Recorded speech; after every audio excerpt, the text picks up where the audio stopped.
everyone, welcome back. Thanks for joining us for episode 4. We really appreciate everyone's comments and the messages that we got for these videos that a few that we've done so far. So thank you for the prayers, thank you for the support, and we're just thankful that it's at least helped someone so far. So hopefully it will help more that see these videos, and you will actually be able to catch all the ones we posted, plus some of the ones we did last year in Mexico on our YouTube channel, which is When Patience Met Faith.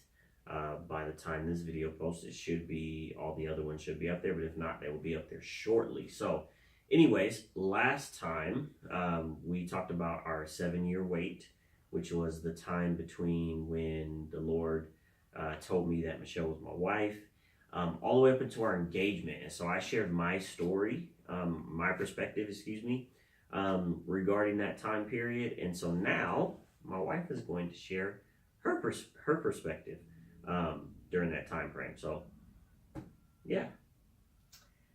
All right, y'all. So hello, and I hope and pray that you guys are off to a great start this week, and that you're productive and you're ready to take on any and everything that comes your way. I feel led and compelled to, before I get started with my story, I feel led to just say that whatever you have in your hands, whatever you are striving for or striving towards, whatever God has called you to do, to go forward, no matter what happens, no matter what's going on, no matter what it looks like. Because when you set out to do something, whatever that may be, when God gives you an assignment and you go forward, there is going to be opposition. There's going to be things that come your way, adversity, things that come your way to try to throw you off track, to cause you to doubt, cause you to fear, and to come to bring unbelief, to not believe that you're on the right path or doing what God has called you to do. Hopefully I said that right. Yeah, discouragement, distractions, and week 4, and this hasn't been easy. And even sitting right here today, I'm battling, being discouraged, and battling not to be discouraged. I am encouraged. I've been speaking life and, into myself, but it's been hard, and just asking God, like, are you sure, with these videos, and, just, there's been some struggle, and, we don't even necessarily have a goal, like we're doing this because we're trying to get somewhere. It's literally obedience. And right now it doesn't even make sense. Every other day I'm having to renew my mind, like, God, are you sure? And God keeps bringing confirmation to keep going forward, and so we are. And it's hard too, because trials will come even within the home, and God has put it on my heart to not let anything get in the way of what he's called us to do. Things will try to come, yesterday, just having, things come up between us. And, when your flesh rises up and pride gets in the way and you feel justified, you're like, well, I ain't talking to you. I'm not, and it's not okay.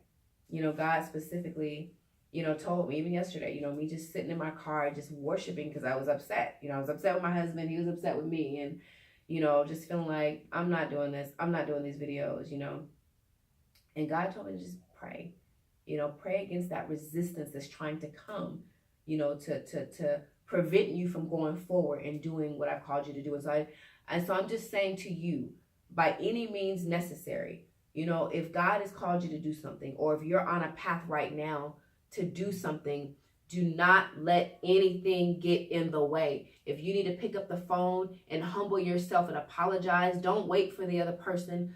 Apologize. Set yourself free so that you can go forth and do what God has called you to do. Don't let anything come in and distract you or to take you away from whatever assignment that you have in front of you. So I just felt the need to say that. Go forward. Go forward. Pray, continuously pray. Pull down them strongholds. Whatever it is that you need to do, make sure you do it. And please keep us lifted because, these, like I said, it's not easy. I won't dwell there, but we are literally in obedience, and every week, we're just seeking the Lord to, on what direction. Every week is going to be something different. God wanted us to give our backstory and just kind of tell a little bit and share a little bit about who we are, instead of just getting before the camera and just kind of going off, but we're going to be interviewing people. We're going to be married couples. We're going to be interviewing singles. We're going to be talking about marriage, parenting, love, everything you can think of, as God gives it to us. We'll be before you every Monday to just share what thus saith the Lord. And so moving on, the 7-year wait. The 7-year wait was definitely a long journey. It was not easy. And looking back now, I'm like, that went fast, 7 years went fast. It didn't feel fast while we were going through the process, but it was. I met, Dontae, and I started going to my church actually, and I visited first in 2005 and then joined in 2006. And, I had gotten out of a horrible relationship earlier in 2005, 4th of July weekend to be exact. I had left the relationship that I was in, and I was very, very broken, very, very hurt, very abused, very confused, and was just in search to find myself again because I was so low. Like I can't even imagine how low I was. And the Lord spoke to me and he said that I want you to be single for 2 years. God was very, very specific in what he wanted me to do, especially after leaving that relationship. Because God, I said, if you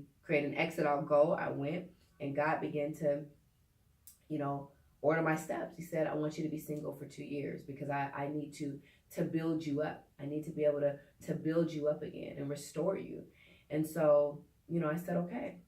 And I remember, going to this church and, this woman prophesying to me, telling me that that the Lord was going to put me before great men and women. And later on in 2005, that's what happened. Met Dontae, and, when I met him, I think what really appealed to me was his walk with God. Like, he was young, but definitely on fire for God, and I wasn't drawn to him in a way where I was attracted to him, but I was drawn to his spirit. Like, that's what I remember. And I remember us just connecting like this. Like, we stayed on the phone for hours, like literally just unpacking the word, just talking about the word, digesting the word, diving into the word. And it was really good. And it was very nourishing to my soul. Like, I felt like I had Christ in tangible form, honestly, because like I was just being built up by the word, like having somebody right there walking with you through the word of God, and just even esteeming, like he esteemed me in a way that I had never been esteemed before, and that journey just continued on, for a long time. In 2007, he confessed his love for me, and I was a bit taken back because I'm like, I wasn't interested in that way, it was just on a friendship level, but really on a spiritual level, and it got to the point where, I'm growing, he's growing, and we're just pouring into each other. That's what the relationship consisted of. And he came around a lot, and we began to hang out a lot and spend a lot of time together. And I used to entertain a lot. I love to cook, and so I always had a lot of company. Well, not a lot, but company over. Dontae, Lena, all the time they were there. They practically lived at my house, and the relationship just developed from that point. I will say that I think it's so important, ladies and men. It's so important to allow God to build you up. It's so important to know who you are. It's so important to know whose you are. It's so important to know your purpose, to have a sense of purpose, and to be walking in that purpose. You want to be found in your purpose, right? You don't want to be found in a club. You don't want to be found in a juke joint somewhere. You want to be found Wait, juke joint? Since the 1950s. Right. You want to be found with no jab turkey. You want to be found in your purpose. And I say that with everything in me because for myself, you know, when at the point that we did end up dating and getting together, I was still broken. You know, I was not, you know, delivered. There's a lot of things that I was still going through. And so I carried a lot of baggage into the relationship. Like a lot of baggage. Both of us did. We both had a lot of baggage. Right. And it's so important to deal with your stuff. Mm-hmm. And I'm not saying be perfect. I'm not saying you have to have it all together because only Christ is perfect. But I'm saying that if you're dealing with low self-esteem, deal with that. Because a lot of times, low self-esteem, depression, when you're bound in those things, you're making this decision out of that space. So the person that you're choosing or accepting, you know, if you're clouded with depression and low self-esteem, your judgment is clouded for one, right? Your judgment is clouded. And so it's so important to deal with those things, to allow God to heal you from those things. You know, you want to complement your relationship. You know, you want to compliment him. You want him to compliment you. You know, and if every other day, you know, you're depressed, you're up and down, you don't like yourself, you don't love yourself, you don't know yourself, what really do you have to offer? Like, what are you pouring into this relationship? How are you complimenting? What are you giving the relationship? Are you just giving it, feeding it your problems? You know what I'm saying? And I say that because I still was struggling with depression when I entered into our relationship. So it caused him to work even harder. You know, I was double-minded. I was unsure. I didn't love myself. You know, I felt low. You know, I didn't have a high worth. I carried myself, you know, definitely with worth and esteem. But like inside, I didn't feel it. I didn't feel that way. You know, back then I shopped to make myself happy. Back then I hid behind my hair to make myself feel good about myself. You know what I'm saying? Like I didn't wake up naturally just excited about life, loving myself, you know. And so it's so important. Do not look for a mate to complete you and make you whole. Only God can do that. You know, don't look for them to validate you. You know what I'm saying? You don't want to even put that control in somebody else's hands, because when they want to snatch it back, you know, what are you going to be left with? You know what I'm saying? If you're relying on somebody else to feel worthy, right? And so I just want to say that. Work on your stuff. Learn how to be content with being alone. Learn how to be content and love yourself. So I just felt like I needed to say that piece because, you know, it made our relationship more challenging because we both didn't fully deal with our stuff. And so, you know, we went on our journey. You know, Dontae pursued me, to keep it short and sweet, you know, and as, you know, keep time down. You know, Dontae pursued me in a nutshell. He pursued me and I wasn't interested. So I ran. You know, he had to chase me for a long time. And the thing too is that, you know, spiritually, like I was attracted to him spiritually. Spiritually, I felt like I was in love with him spiritually. But like in the natural, you know, where my flesh is concerned, I was just like, no, like he's not this, he's not that, he's not this, you know, and that's all I was focusing on is what he really wasn't. And I think also, you know, in my upbringing, my mom dated certain kind of men, and I feel like those type of men that my mom dated, like that's what I was looking for, because that's what I identify with, because that's what I saw growing up, and that's what I thought, you know, he should be or thought I should have, and that's not true. You know what I'm saying? That's not true. And I think that, you know, in my brokenness, there's something specific that I was looking to feed my flesh, and that's not what God wanted for me. You know what I'm saying? And so it took a long time to break down those barriers and break down those walls. And I thank God for, you know, the man of God, because he was relentless. I mean, he was on his job day, at noon, night, praying, fasting, like, oh yeah, I'm gonna get her. And there was a lot of confusion. Like, I went through so much because I feel like, I'll say the outer world, well, not the outer world, but I feel like I had people over here that was like, outside your circle. He's not it. That's not it. Girl, please. I see you with this type of man. Girl, you need this type of man. If you get with him, you're going to be bored. You're going to be this. You're going to be that. And then my spiritual family was like, they're coming forth with dreams. God said this. Michelle, he's such a phenomenal man. And so it just created a space of confusion. And we know that God is not the author of confusion, right?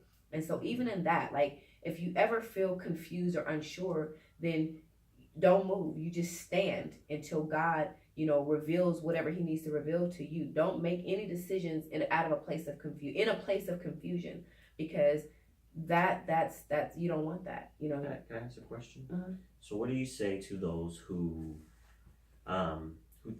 say, well, you know what, I do want someone who physically is attractive or physically looks good, or I like this type of person, for a man I like this type of woman, or for a woman I like this type of man. I mean, what do you say in regards to when they are choosing a mate, or when they're based on how you dealt with it and how God gave you an understanding of that? Like, how, share with people how that, or what do you say to people that will approach you and ask you, like, well, how do I deal with, how do I assess someone physically when I'm talking about the whole scenario of going towards marriage or choosing a mate, or whatever you want to call it? Well, first of all, I think that it's normal and it's natural to have a preference. Everybody has a preference because you definitely want to be attracted. That's very, very important. I think that, I would caution you to be mindful of what spirit you're operating in. Some people struggle with vanity, and so that's what drives them. You know what I'm saying? Some people, deal with status. They want a man of status, and so that's what drives them. Some people, you just have to be mindful of what's driving you. What is the motive? You know what I'm saying? And the motive should be Christ. The motive should be purpose. The motive should be, God, what is your will for my life? You know what I'm saying? Like, period, point blank. And even when God's will is manifested, it doesn't always mean it's going to be easy and perfect either. At every stage of life, there's going to be work. And so I think that it's so important to, you know what I'm saying, look at the heart, for one. God says that he does not look at countenance of the man. He doesn't look at the countenance, but he looks at the heart. And the reality, like, for myself, like, I can go get the man who's fine and got muscles galore. Just ugly. No, you're beautiful. I actually like your physique. You know what I'm saying? But I'm saying back then, no, you was skinny mini. You wore carpenter jeans with oversized t-shirts, and you had bifocals. So I struggle. I mean, I'm just keeping it real. And so, that drove me. Like, I couldn't see beyond oversized t-shirts and carpenter jeans. I couldn't see beyond that. You know what I'm saying? Even though God was trying to get me to see beyond that, I couldn't, because I just knew what I wanted, what I felt like I wanted. And so I guess I would say, what is your motive? Because everybody does not marry for love, is what I've learned. Everybody doesn't marry for love. And a lot of times those that don't marry for love, they've given up. They've given up on the idea that, true love is out there, and a soulmate is out there. Some people's like, I'm tired of working, been there, done that, bring me somebody with some money and I'm good. You know what I'm saying? And that is not fulfillment, because at the end of the day, when you have to lay down and deal with yourself and lay next to that person, you know what I'm saying? You got to deal with that. You have to deal with those decisions. And so it's so important to just seek God. God, what do you have for me? And I can say that during that season, I stayed in a place of prayer. I stayed in a place of prayer, and God continued to confirm and confirm. And even when God confirmed, it still wasn't good enough. There's times I fasted and, literally fasted. The Lord sent my pastor. I remember I had. What's the story about how the person on the roof and it's a flood and they're asking God for help? God, they send help a me. helicopter and they send a boat. Nope, I'm waiting for the Lord. Nope, I'm waiting for the Lord. And then they die and get to heaven. God said, I done sent a boat. I done sent a doctor. I done sent it. So, during that time, I remember fasting. I remember a few stories I'll share with you really quick. I remember fasting and praying and just asking God, and literally, and the Lord sent my pastor. And just I remember we sat in my living room for 4 hours, and she began to just pour into me, and I just thought, and I remember when she left, I said, God, I don't mean it to be disrespectful, because you just sent the head, like you sent the shepherd, right? But I need another confirmation. Like I need to know that I know that this is what you're saying.